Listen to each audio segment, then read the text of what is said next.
மடப்புரம் காவலாளி அஜித்குமார் லாக்அப் மரண வழக்கில் நகை திருடப்பட்டதாக நிக்கிதா கொடுத்த புகார் பொய் என்பது தெரிய வந்திருக்கிறது. இந்த வழக்கு முடித்து வைக்கப்பட்டதாக சிபிஐ தரப்பில் தெரிவிக்கப்பட்டுள்ள நிலையில் புகார் அளித்தவர் மீது நடவடிக்கை எடுக்கப்பட வேண்டும் என்று நீதிமன்றம் அறிவுறுத்தியுள்ளது. மடப்புரம் கோவில் காவலாளி அஜித்குமார் மரண வழக்கை சிபிஐ விசாரித்து வருகிறது. மடப்புரம் கோவிலுக்கு வந்த நிகிதா என்பவர் கொடுத்த நகை திருட்டு புகாரின் பெயரில் அஜித்குமார் விசாரணைக்கு அழைத்துச் செல்லப்பட்டார். அந்த விசாரணையின் போது காவல்துறை கொடூரமாக தாக்கியதில் உயிரிழந்தார். இதனையடுத்து முதல்வர் ஸ்டாலின் அஜித்குமாரின் தாயாரிடம் மன்னிப்பு கேட்டுக் கொண்டார். அதேபோல விசாரணையை சிபிஐக்கு மாற்றி உத்தரவிட்டார். இதற்கிடையே அஜித்குமார் மரண வழக்கில் 5 காவலர்கள் கைது செய்யப்பட்டனர். ஜூலை மாதத்தில் இருந்தே சிபிஐ அதிகாரிகள் விசாரித்து வருகின்றனர். இந்த நிலையில் கைதான காவலர்கள் ஜாமீன் கோரி உயர்நீதிமன்ற மதுரை கிளையில் மனு தாக்கல் செய்தனர். இந்த மனு மீது சிபிஐ தரப்பில் பதில் மனு தாக்கல் செய்யப்பட்டிருக்கிறது.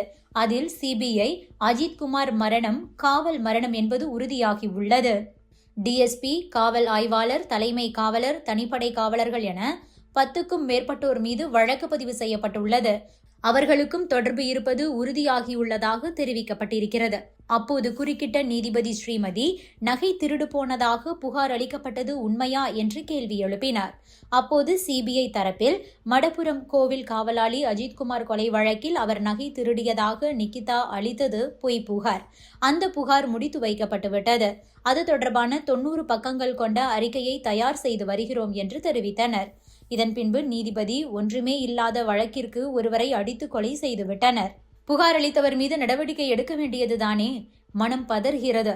முன்விரோதம் கூட எதுவும் இல்லாமல் ஒரு இளைஞர் கொலை செய்யப்பட்டிருப்பது மனவேதனையை அளிக்கிறது. இந்த விவகாரத்தில் காவல்துறைக்கு தக்க பாடத்தை புகட்ட வேண்டும். யாராக இருந்தாலும் வழக்கு முடியும் வரை சிறையிலேயே இருக்கட்டும் என்று கூறியிருக்கிறார். இதன் பின்பு வழக்கு பிப்ரவரி 17ஆம் தேதிக்கு ஒத்திவைக்கப்பட்டிருக்கிறது. மேலும் பேராசிரியை நிகிதா மீது அடுத்த கட்ட நடவடிக்கை எடுக்கப்படும் என்று எதிர்பார்க்கப்படுகிறது. அஜித்குமார் மரணமடைந்த போதே நகை திருட்டு புகார் தொடர்பான உண்மைத்தன்மை குறித்து கேள்வி எழுப்பப்பட்டது. தற்போது நகை திருடப்பட்டதாக அளிக்கப்பட்ட புகாரே பொய் என்பது தெரிய வந்திருக்கிறது. Subscribe to One India and never miss an update.